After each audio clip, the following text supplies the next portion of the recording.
funeral for the fallen Miami Beach Police Sergeant David Cajuso will take place.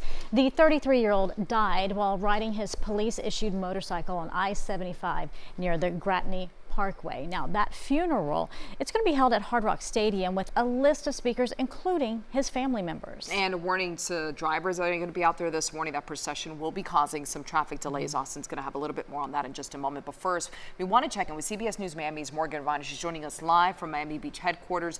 This is along that procession route. And Morgan, we expect to see a lot of law enforcement presence today as they're reflecting today and healing and paying their respects. We do expect to see a lot of law enforcement presence. And good morning, guys. Where we are, Miami Beach Police Headquarters, it's about halfway through the procession. We do expect that the procession will stop here to honor Officer Cajuso. We also expect that members of the command staff here will then take part in the procession as it continues on. But I do want to step out of the way for you for a second so that you can take a look at what's behind me. What you're looking at right now is a memorial that was set up here for Sergeant Cajuso. It's his motorcycle. It has his name on it, it has his badge number on it, and it has scuff marks along the side. You see the flowers laid all around it. Now I want you to take a look at the live pictures we have right now from the funeral home in Miami Lakes. You can see before the sun has even come up, you have officers there getting ready to start the day to honor Sergeant Cajuso. Again, that is the start of the procession. What I want you to take a look at now is the map of the entire route. This will be really important for drivers. It will start at the Vista Memorial Gardens funeral home, again in Miami Lakes, then make its way south on 95 onto Miami Beach using the Julia Tuttle.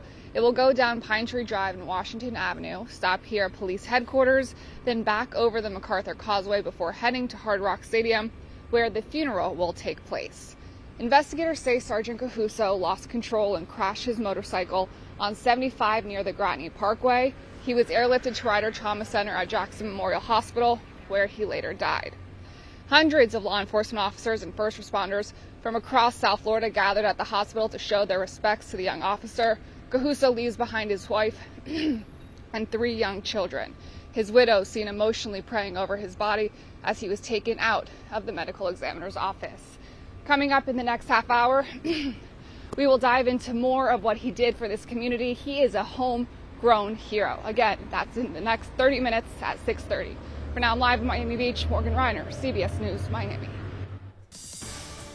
All right, so let's get a look at your drive out there this morning. And I've got 2 explainers to kind of show you what we're expecting to happen here. I'm going to start with a live look at Hard Rock Stadium, where that procession will end a little bit later on this morning here. And we're timing this out hour by hour because this is going to be happening between the middle and the tail end of the morning rush. So here's a look at the plan for this. It'll leave that funeral home around 8:30.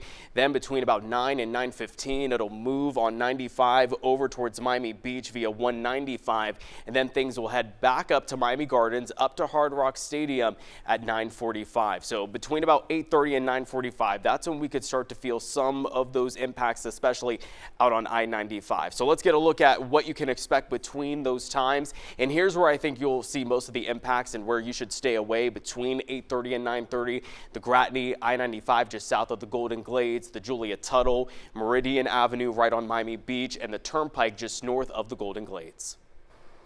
All right, Austin, thank you. So we're going to have coverage of the procession live all morning long and then carrying the memorial service at 10 a.m.